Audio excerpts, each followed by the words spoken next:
یہ تکبیر نکلتا ہے سنا ہے، اور یہ گالیاں دیتے ہیں ایم کیو ایم کو. یعنی طے تھا کہ پاکستان آتا تو مجھے گولی مار دی جاتی. یہ دھمکیاں ملتی رہتی تھیں، ٹیلی فون آتے رہتے تھے کہ اگلا پرچہ اگر آیا تو میں اس دنیا میں نہیں رہوں گا، اور اگر میں رہوں گا تو پاکستان نہیں آئے گا. میں نے انہیں منع کیا کہ بھائی سمدانی یہ حلیہ مت رکھو، میں ویسے ہی ٹارگیٹ ہوں، لوگوں کی نظر میں آیا ہوا ہوں. کیا گاڑی پارک کی تھی، جا کر کے فون آیا کہ وہ سمدانی بھائی کو گولی مار دی گئی. صلاح الدین کو بھی ایجنسیوں نے مارا، اور مجھے مارنے کے لیے بھی کوئی ایجنسی کام کر رہی تھی. اور جس زمانے میں وہ انڈر گراؤنڈ تھے، رات کو مجھ سے ایک ڈیڑھ گھنٹے بات کیا کرتے تھے. میرے کیمرہ مین کو ہٹا دیا انہوں نے، الطاف صاحب نے خود تصویریں لی. کبھی اس زاویے سے لیٹ کے، یعنی بالکل بچکانہ انداز تھا. اردو پریس کے ساتھ میں ہوں واجد رضوانی. ہم نے اپنی گزشتہ ویڈیو میں آپ کی ملاقات کرائی تھی جاسوسی دنیا کا ادب کے حوالے سے بڑا نام ایچ اقبال صاحب سے، اور آج ان کی انٹرویو کا دوسرا اور آخری حصہ پیش کیا جا رہا ہے. لیکن اس انٹرویو میں ہم تذکرہ کریں گے ایچ اقبال صاحب کے اس کیریئر کی جو انہوں نے کراچی میں جو سیاسی پرچے تھے، جو اس میں انہوں نے ان کے بانی بھی تھے اور ایڈیٹر بھی تھے، اس بارے میں گفتگو کریں گے. اور یہ ایم کیو ایم کی نمائندگی کرتے تھے، ترجمان شمارے تھے. ایک شمارہ تھا پاک ایشیا جو بہت مقبول پرچہ تھا، اور اس کے علاوہ ایک روزنامہ تھا پرچم، جس کے یہ پہلے ایڈیٹر بھی تھے اور اس کے بانی اراکین میں سے شامل ہیں. تو آئیے بات کرتے ہیں، آپ کی ایک دفعہ پھر ملاقات کراتے ہیں ایچ اقبال سے، اور جو سنسنی خیز باتیں ہیں 90 کی دہائی کی اور اس کے بعد کی، اس بارے میں روشن ڈالتے ہیں. الیکشن میں ایم کیو ایم کامیاب ہو چکی تھی، اور میں دیکھتا تھا کہ لڑکیاں ان کے پرچم کے رنگ کی چوڑیاں پہننے لگی تھیں، اس رنگ کے کپڑے پہننے لگی تھیں. تو ہر طرف ایک شہرا. تو میں سوچتا تھا کہ یہ کون جادوگر ہے بھائی، اس نے تو پاگل کر رکھا ہے لوگوں کو.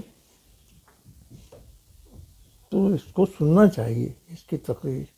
ان دنوں میری کمر میں بہت شدید تکلیف تھی، لیکن وہ گھر کے قریب کے چوک پر تقریر تھی ان کی.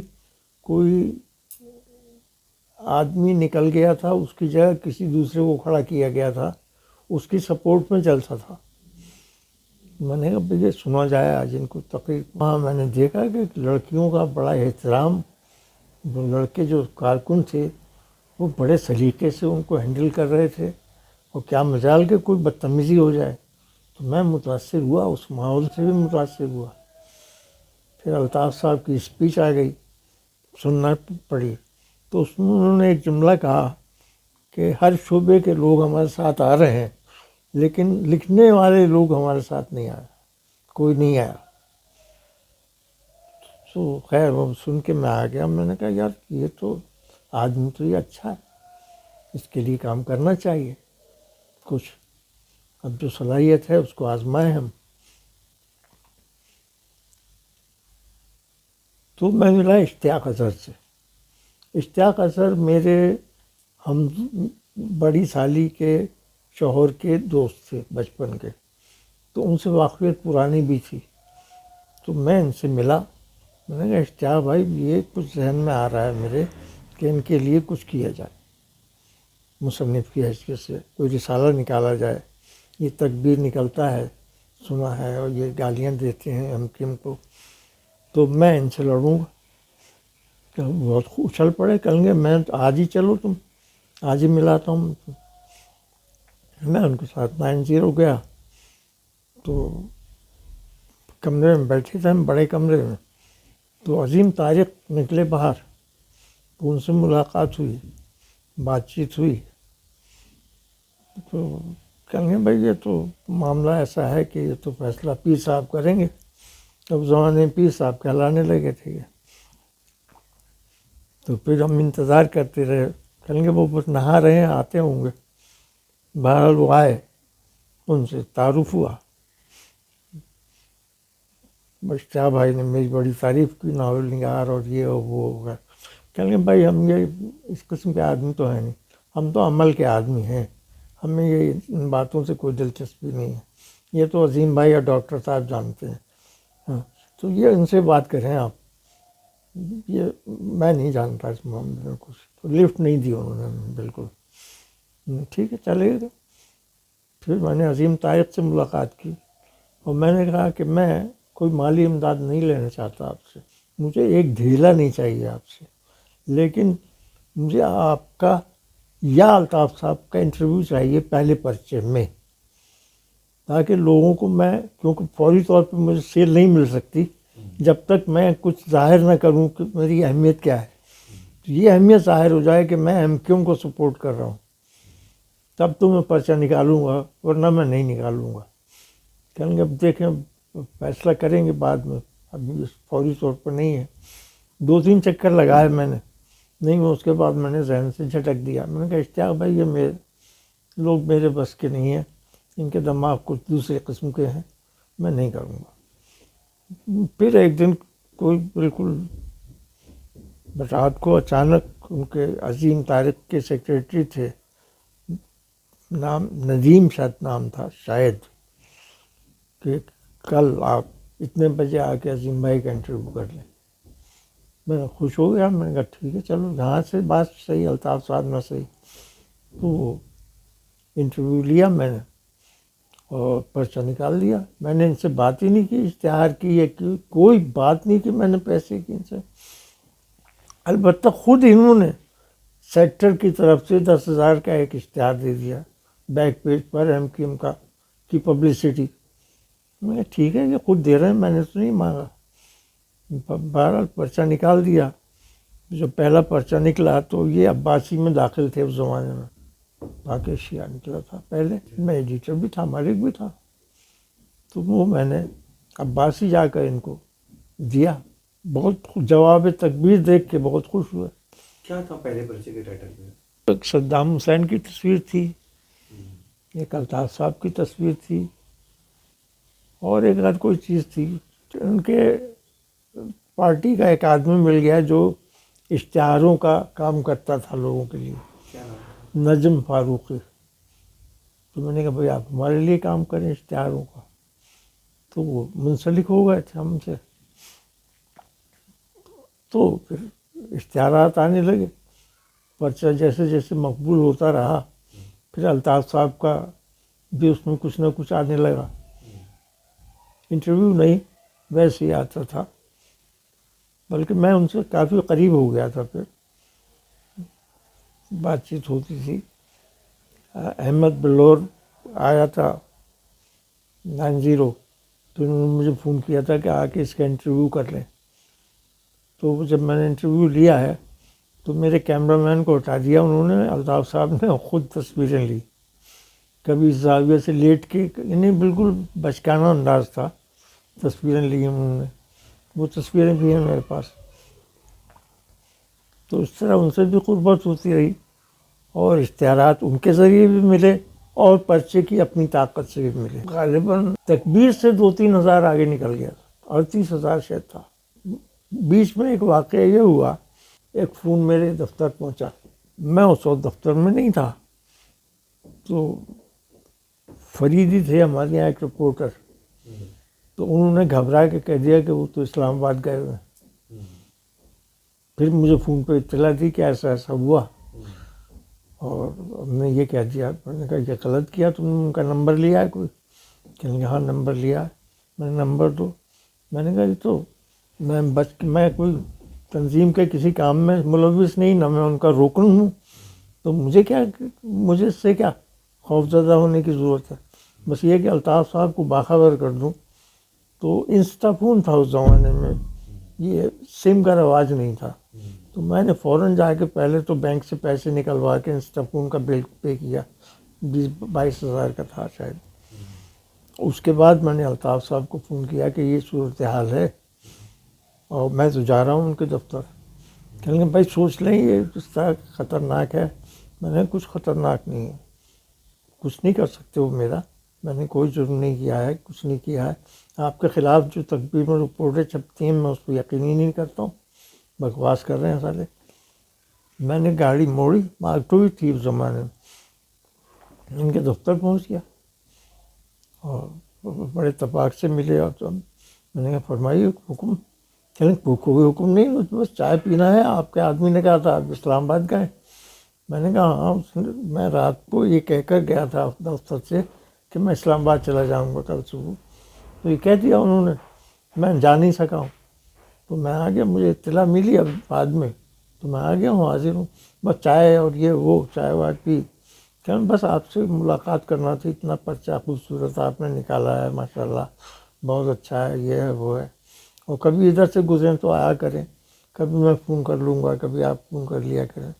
اس طرح ان سے تعلقات پیدا ہوئے. ایک بار وہ بہت سنجیدہ تھے, اور انہوں نے کہا کہ اب پہلے تو سوچا گیا تھا کہ ایسے چیتڑے نکلتے رہتے ہیں اخبار رسالے اور کچھ دن بند ہو جاتے ہیں, لیکن اب آپ کا پرچہ نکل گیا بہت آگے, تو اب حکومت اسے برداشت کرنے کو تیار نہیں ہے. اب ان کے الفاظ تھے ڈھکے چھپے.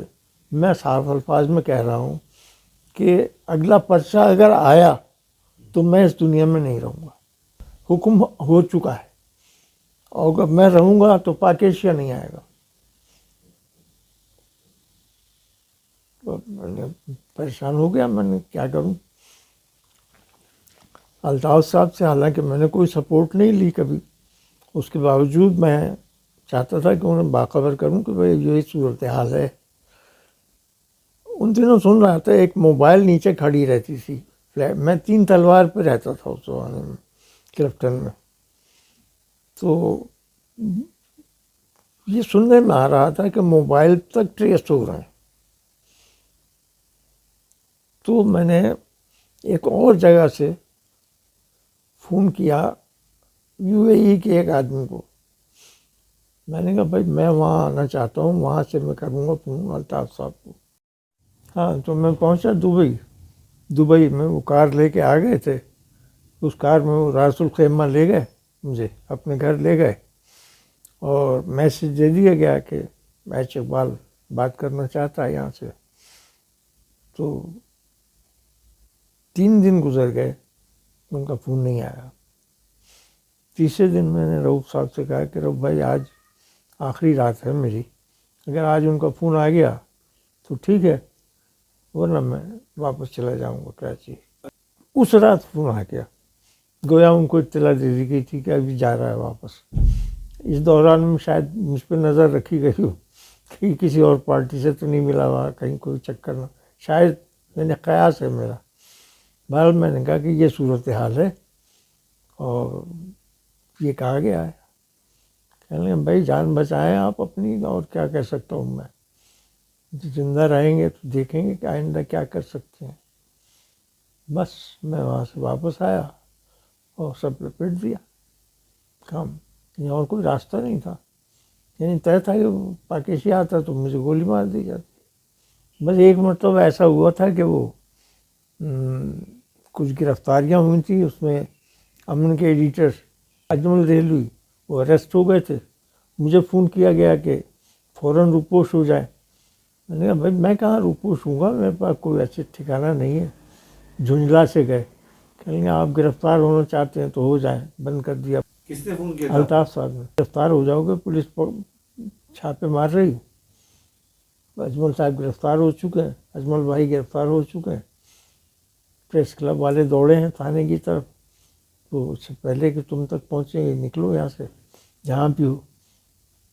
بہت وہاں سے نکل کے اپنے ایک دوست کے گھر چلا گیا تھا, قریبی تھے وہاں کلیفٹن پہ. پھر صبح مجھے فون ملا کہ لائن کلیئر ہے. اجمل صاحب بھی چھوٹ گئے, تو میں بھی گھر واپس آ گیا تھا. اچھا, اس معاملے میں میری بیوی کا کیریکٹر ہمیشہ یہ رہا کہ اس نے کبھی مجھے ڈرایا نہیں حالات سے. مجھے دھمکیاں ملتی رہتی تھیں, ٹیلی فون آتے رہتے تھے, اس نے کبھی مجھے وہ نہیں کیا.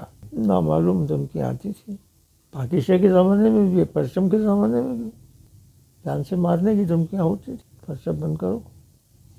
میں کہتا تھا کہ یہ بتاؤ کہ کہاں پہ مارو گے گولی, میں آ جاتا ہوں, وقت بتا دو. عام طور پہ میں یہ دیتا تھا. میں اس زمانے میں سوٹ پہننا چھوڑ چکا تھا, اور سفید کرتا شلوار اور سفید واسکٹ پہن رہا تھا. میں یہ شال اوڑھ لیتا تھا. تو وہ اسی طرح رہنے لگے تھے. میں نے انہیں منع کیا کہ بھائی سمدانی یہ حلیہ مت رکھو, میں ویسے ہی ٹارگیٹ ہوں, لوگوں کی نظر میں آیا ہوا ہوں. لیکن باز ہی نہیں آ رہے تھے. میں چپ ہو گیا تھا. پھر ایک دن صبح جب پرچہ مارکیٹ ہو گیا تو میں نے گاڑی پکڑی, گھر پہنچا کیا, گاڑی پارک کی تھی, جا کر کے فون آیا کہ وہ سمدانی بھائی کو گولی مار دی گئی. وہ ایک لڑکا تھا مسعود, جو فلمی حلقہ کرتا تھا, وہ اور سمدانی رہ گئے تھے آخر میں جب وہ 2 آدمی وہاں پہنچے. سمدانی صاحب جو تھے کیشیئر تھے. میرے گھریلو تعلقات تھے, بہت اچھے تعلقات تھے. صلاح الدین کو بھی ایجنسیوں نے مارا, اور مجھے مارنے کے لیے بھی کوئی ایجنسی کام کر رہی تھی تاکہ یہ تاثر دیا جائے کہ جماعت اسلامی نے ان کو مروا دیا, انہوں نے تکبیر کو مروا دیا. یہ تاثر دینا تھا. پرچم کی اشاعت جب میں نے چھوڑا ہے اس وقت تھی 20,000. پرچم چھوڑنے کی وجہ یہ تھی کہ چونکہ وہ شراکت میں تھا تو ایک منزل ایسی آئی تھی جب اسٹاف کو تنخواہیں دینا مشکل ہو گیا تھا. تو 1 مہینہ تو میں نے فیس کیا, ملازموں کو ٹھنڈا کیا, سمجھایا. دوسرے مہینے بھی جب وہ نہیں ہو سکا تو میں نے کہا کہ بھئی یہ تو میں نہیں کر سکتا, اس طرح تو میں کام نہیں کروں گا. کہیں گے پھر سوچ لیں آپ. میں نے کہا سوچ کیا لیں, میں چھوڑ رہا ہوں, ختم کر رہا ہوں, بند کر رہا ہوں. کہ بند کیوں کر رہے ہیں, ہم چلائیں گے, آپ چلائیے. بس اس کے بعد الگ سلیک اور اپنے گھر. پرچم سے ختم کر دیا رابطہ میں نے ہمیشہ کے لیے. میرا تعلق زیادہ تر ڈاکٹر عمران فاروق اور عظیم طارق سے رہا. بہت پڑھے لکھے آدمی تھے وہ, کم عمری میں ان کی معلومات بہت تھیں, اور جس زمانے میں وہ انڈر گراؤنڈ تھے رات کو مجھ سے 1-1.5 گھنٹے بات کیا کرتے تھے. کون؟ عمران فاروق.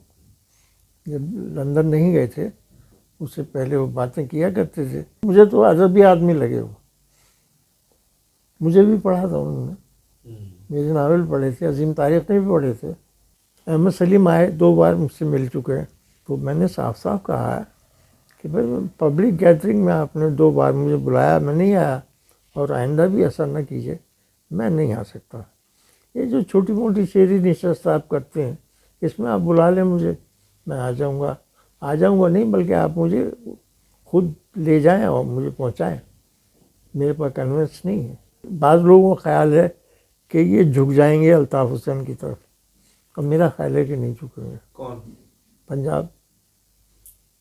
الطاف حسین کو فوج بالکل نہیں مانتی, قطعی نہیں مانتی.